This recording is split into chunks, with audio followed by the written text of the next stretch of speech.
Bueno, de hecho el año 2006 es uno de los que más marcó el tema de la resistencia. Cuando Hacendam entró, nos echó gases, nos disparó. En ese tiempo yo tenía 13 años. ¿Hasta cuándo van a estar? Hasta cuando nos digan ya no hay esperanzas, hasta cuando nos digan se acabó todo. Creo que ahí será cuando dejemos de luchar. Mientras tanto, seguimos.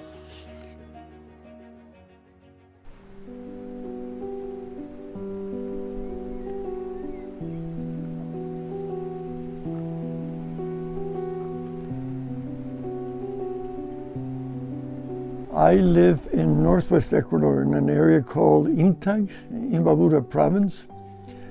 It's a cloud forest habitat, and I've lived here almost 44 years.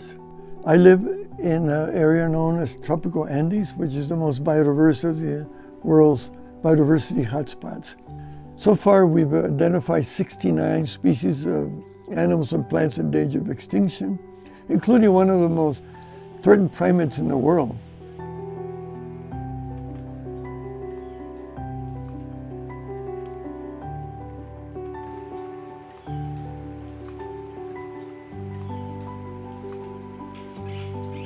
In order to protect my land from someone that was invading the land and killing spectacle bears, which is a protected species, back in the early 1990s, I formed a local group of the equivalent of volunteer park rangers. So the idea was for me to educate these young people the importance of conserving what little there is, or there was at that time.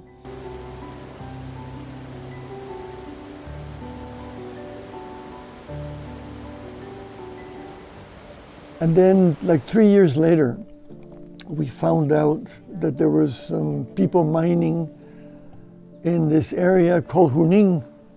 And at that moment, we decided that we needed to create a larger organization to confront the mining threat. And that was the impetus to create DECOIN, Defensa y Conservación Ecológica de Intag.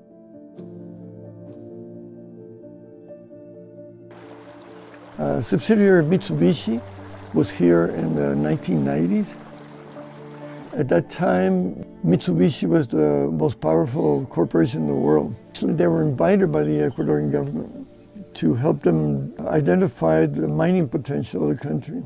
We got a whole environmental impact study, and we went from community to community talking about what the impacts would be for an area like this. The rivers would be contaminated with heavy metals. Endangered species would be impacted. I mean, the list goes on and on and on. To make room for the mine, 4 communities would have to be relocated. So that started the resistance, that awareness. With this environmental awareness, the communities got together and tried to talk to the government and tell them that they don't want mining.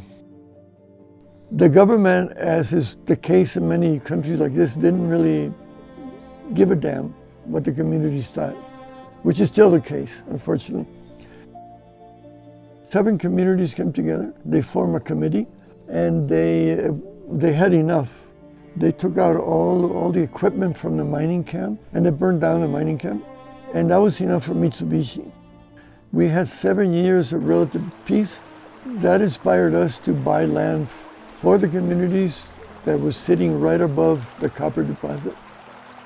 Most people would get their water from pastures or agricultural sites that were being sprayed by really heavy-duty chemicals. Communities came to us and said, please help us conserve where our water comes from. And we started with Junín, and now we have 38 reserves all over Intag. So many protected areas are in the hands of communities.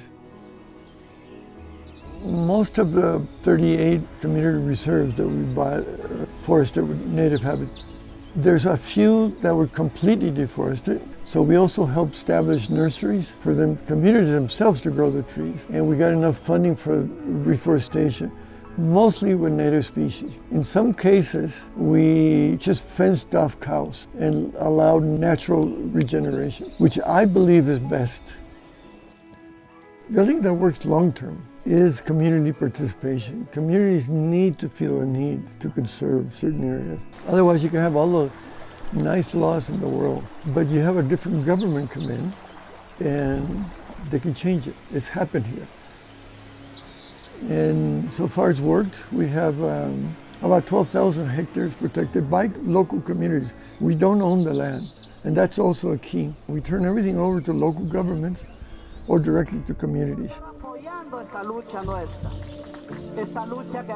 So when the Canadians came in 2004, we were much more organized. In 2004, they tried to carry on where Mitsubishi left off. And they couldn't because there was so much opposition. The death threats started, defamation campaigns against the main people in opposition. They were still unable to reach their mining concession. They got desperate at one point and they hired paramilitaries to try to go in. They went in there with tear gas, machetes, and attack dogs. And again, they were turned back, even though they shot at people. And we sued the Toronto Stock Exchange for human rights abuse. Eventually, that Canadian mining company left. We're now up against the world's largest copper producer, Codelco from Chile. They were able to violently go into the community reserve that we bought for them. They went in with 400 police and military. And they established camp with police protection, and they started exploration. They did so for 4 years. They already ruined 700 hectares of this beautiful forest, contaminated streams, logging ancient forest, ancient trees. A lot of mining companies actually pretend that exploration work do not affect the environment. Well, with the results of our monitoring process, we have proved that it's not the case. What we have observed is that the water has tended to acidify during the exploration campaign. Heavy metal concentrations, especially zinc concentration, copper concentration, and arsenic concentration, raised a lot during the time the company was doing the works in this area. We have a total of at least 120 platforms right now that have been drilled up to a depth of 1,200 meters. And Codelco actually is in the process of getting a permit to keep on with this exploration campaign, and it has asked the government to let her do, I think, a few dozens of more drilling platforms. So we have a small area in the upper part of the catchment. It's primary forest, and then it's part of the margin of the reserve, which is called Cotacachica Pass, which is a national park, and it's directly connected to it. The communities, with the help of organizations like ours, have stopped them. They left 4 years ago, and there has been no mining activities whatsoever. We helped 4 communities present constitutional lawsuit to stop mining based on the rights of communities to be consulted about what goes on in their territory, and also for the rights of nature. Sabemos que tenemos derechos y uno de ellos es nuestro derecho a la resistencia. ¿Por qué resistimos? Porque queremos vivir en un ambiente sano, libre de contaminación. Los gobiernos están concesionando y eso es una preocupación. Una vez que empezaran alguna empresa a explotar, se van arrasando todo lo que encuentren. Tenemos ya pocos espacios de bosques primarios y la idea es protegerles. We won the first time around that mining would violate the rights of nature. Nature is not just an object, but it's a subject to right. We lost at the appeals because the the judge was new and she made a procedural error. So eventually it ended up in the appeals court, the provincial court, and it's been there almost a year.